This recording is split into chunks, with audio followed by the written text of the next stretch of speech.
To jest ostatni.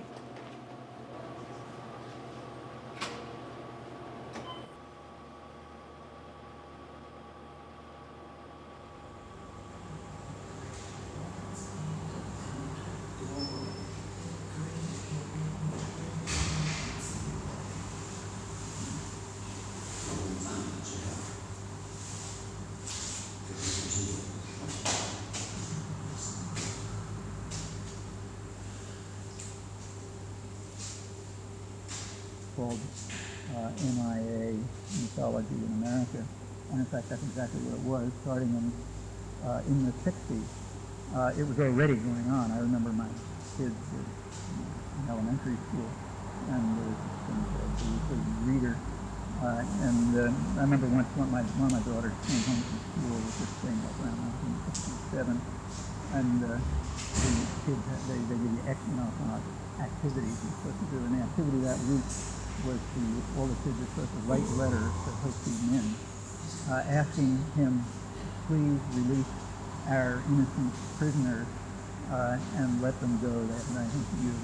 That was the picture. The idea was that, Ho Chi Minh had come to Main Street, Iowa, and had picked up these guys walking down and had taken them to Vietnam for the purpose of torturing them. And he was there, these sadistic tortures, and wanted to just let them go with nice people and so on. That was the picture. By 1969, that turned into an industry, not for weekly readers, but a huge industry involving the mass media, cinema, every possible thing, and to try to put the focus, the issue of the war, to become the American POWs. In fact, there are very few missing in action in Vietnam, far fewer than the Korean War, and way fewer than the Second World War. Second World War, the U.S. has complete access to the territory where they were killed, they walk around Belgium and so on. There's still, I think, hundreds of thousands of huge numbers of missing in action. In fact, it's still picking up bodies of the War of 1812.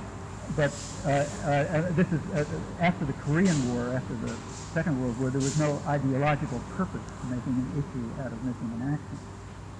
But in this case, because there was no concern over American atrocities, by 1969 there was a big concern over the fact that the population was recognizing the violent atrocities and the war crimes that the U.S. government was involved in. They had to invert it, and the technique is they're responsible, look what they're doing to our POWs. So since then there's been a huge campaign, everything from Chrysler to movies, the press, and so on missing in action. Well, that was brilliant, and it succeeded. It inverted the guilt. We're seeing it right now. Since we're the victims and they're the guilty ones, we will agree to deal with them if they're more forthcoming about the MIA issue. For 4 years, the Nixon administration was able to put off negotiations by condemning the Vietnamese as barbarians and so on, because they were saying what every country says in every war: we'll settle the POW issue together with the ending of the war. That's always done. That's what they were saying. The whole media went into action, barbaric,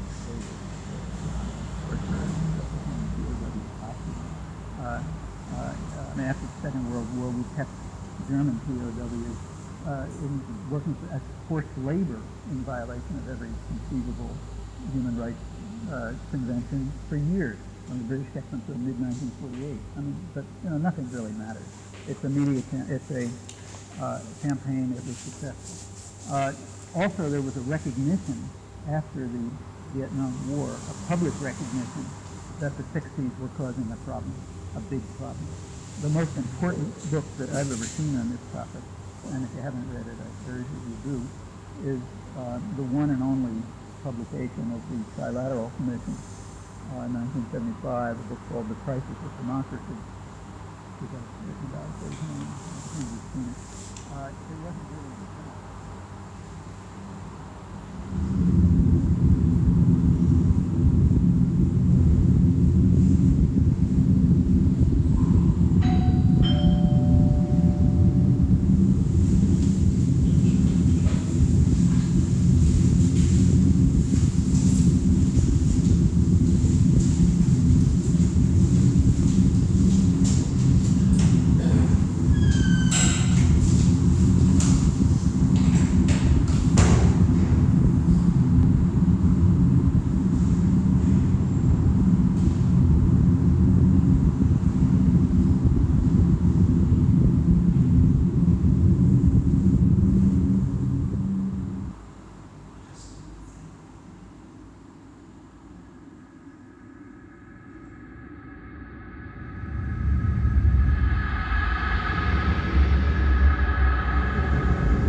Matka, skąd ty tego kotka masz?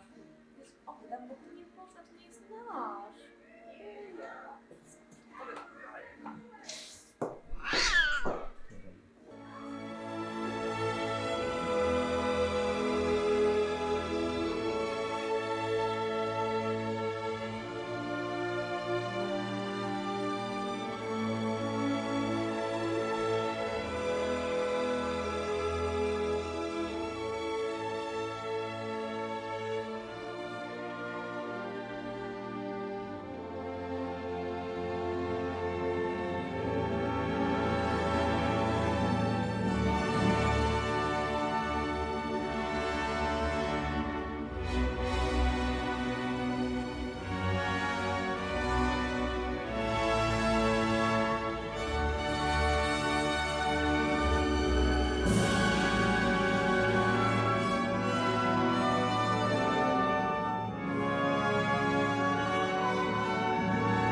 In daily life, we assume as certain many things which, on a closer scrutiny, are found to be so full of apparent contradictions that only a great amount of thought enables us to know what it is that we really may believe.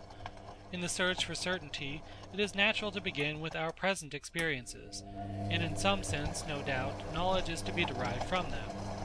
But any statement as to what it is that our immediate experiences make us know is very likely to be wrong.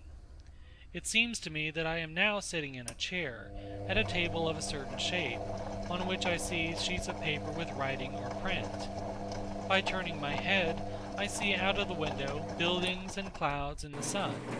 I believe that the sun is about 93 million miles from the earth, that it is a hot globe many times bigger than the earth, that owing to the earth's rotation, it rises every morning, and will continue to do so for an indefinite time in the future.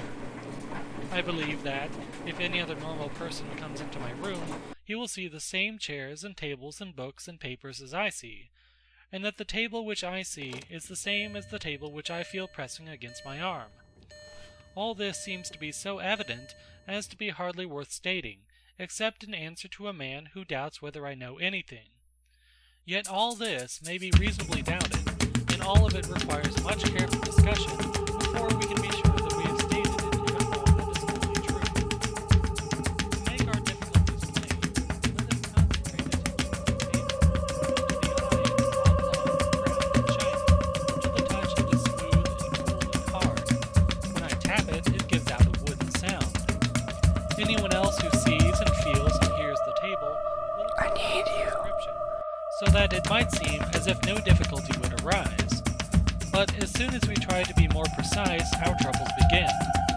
Although I believe that the table is really of the same color all over, the parts that reflect the light look much brighter than the other parts, and some parts look white because of reflected light. I know that if I move, the parts that reflect the light will be different, so that the apparent distribution of colors on the table will change. It follows that if several people are looking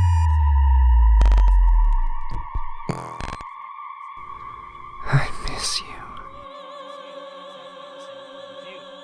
And any change in the point of view makes some change in the way the light is reflected. For most practical purposes, these differences are unimportant, but to the painter they are all important. The painter has to unlearn the habit of thinking that things seem to have the color which common sense says they really have, and to learn the habit of seeing things as they appear.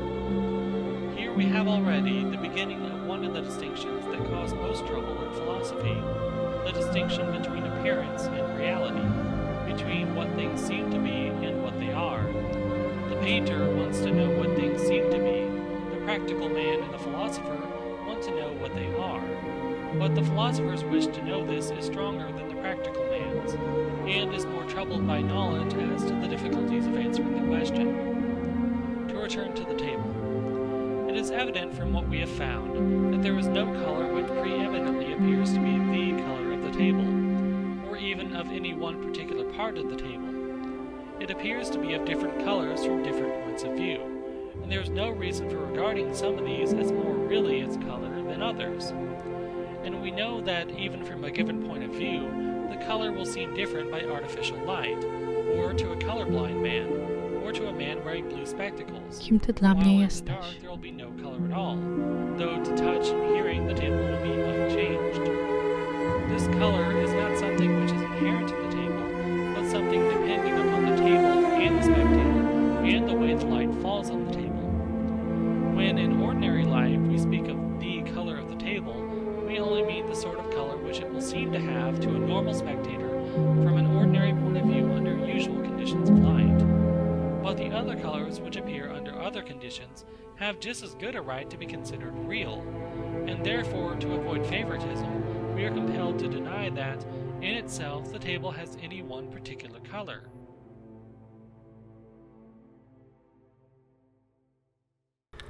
Stay with me.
nagrania. Nie mówimy więcej książek.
O, cześć.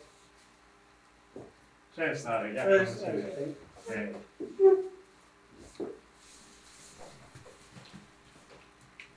No, co tam? A nie wiem, ciężki? Dobry.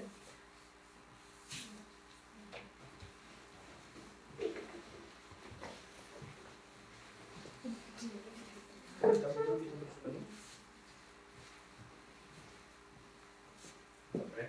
A dzień dobry.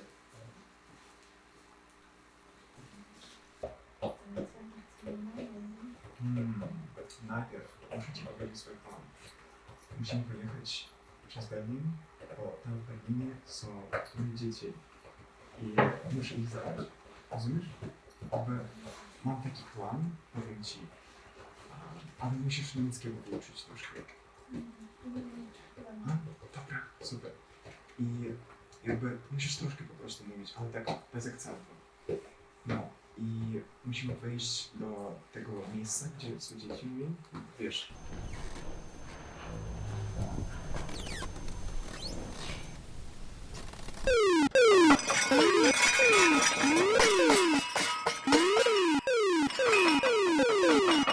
I będziemy po prostu... Potrzebujemy taśmy. Dużo taśmy. I musimy wyłamać te drzwi, po prostu wejść i zabrać dziecko. Szedłem sobie po lesie, nagle zobaczyłem taki wielki bajon. I na nim rosły właśnie lilie. Wiem. I bardzo chcę. Właśnie to mi się Czy tam pusteczki rosły też, tak? Musimy mieć pieniędzy. Nie. I wiesz, będziemy po prostu podróżować. Nie podajcie się nauczyć, to na czym to robisz? Na kwiatkach? Praca się pozwala nam Nie. na to. No dalej. Nie wiem, Znaczy czy się, kwestia no, dla nas szedłem wszystko sobie będzie i dobrze, zobaczyłem bo lilie, jesteśmy one były bardzo ładne. Więc pomyślałem sobie, fajnie by było sobie Także taką wziąć musimy- do domu. A to, ale byłoby jeszcze Cześć. Ale oni są Dziękuję fajne. bardzo. Ale wiesz co, no tak jak ty. Szkoda trochę urywać taką. No, Więc pomyślałem sobie, że zrobię sobie sam. Jedna część, druga osiem. Ale nie wiedziałem co robić, więc pomyślałem sobie, I bardzo chciałem, żeby poznali Ciebie. co zimprowizować, więc po prostu sięgałem do swojej kieszeni, wyciągnąłem chusteczkę Mama nie zawsze jest dobra do nich. i Co jest za składałem. składać? Nie chciałem, żeby ona próbowałem, tak patrzyłem jak to właściwie wygląda, ale nie kształt. Próbowałem zajrzeć nie wiem, kształt nazwiska, cokolwiek. Przepraszam, chciałem. Bo nie wiedziałem. No to jest też w lesie. No w sensie to było takie. I gruty? Nie wiem, nie mam czasu nie zrobić. Może do lasu składam papier przez te kształty. No to jest tak. Zawsze jakieś zajęcie, nie? Tam buduję pojęcie. A ty co robisz? Ściąg też musimy w tym momencie. Trząść w ogóle woda w jeziorze, to jakieś fale się zaczęły robić, nie wiadomo co się działo. I nagle przede mną pojawiła się pięciolatka. Tak fajnie poznałeś mnie. Super. Nie. No. Nie, jestem No. na tym super. Marchewki? No i skąd ta pięciolatka zrobili? To nie miała. To się, ja bym się spytał. Skąd ona to mówi? Kim ona jest w ogóle? Nie, bo to było tak, że ona się zamieniła się ta Lia w tę pięciolatkę, a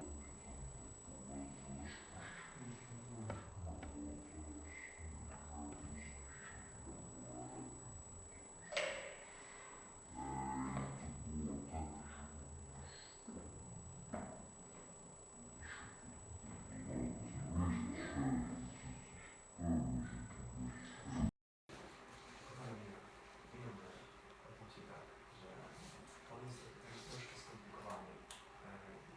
Trudny taki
Что? Не понимаю. Нет. О чем?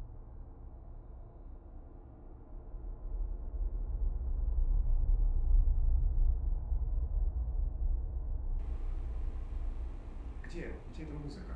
Не пойму. Где ты ее слышишь? Что происходит? Скажи мне.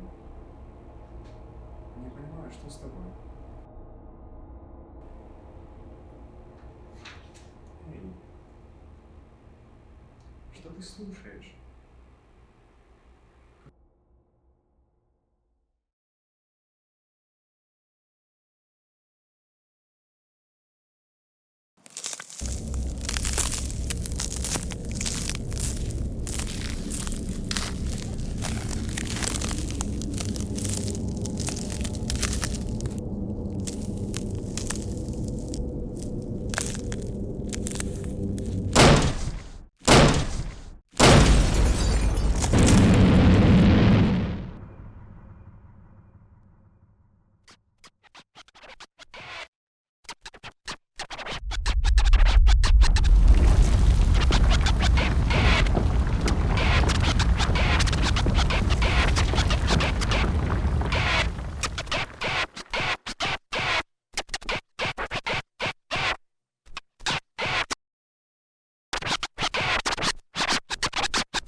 Где происходит? Скажи мне. Не пойму. Не понимаю, что с тобой. Где ты ее слышишь?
music in this waiting room contains undecent material.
On this waiting room we play none of the hits all of the time.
At least they have a very superficial seeing.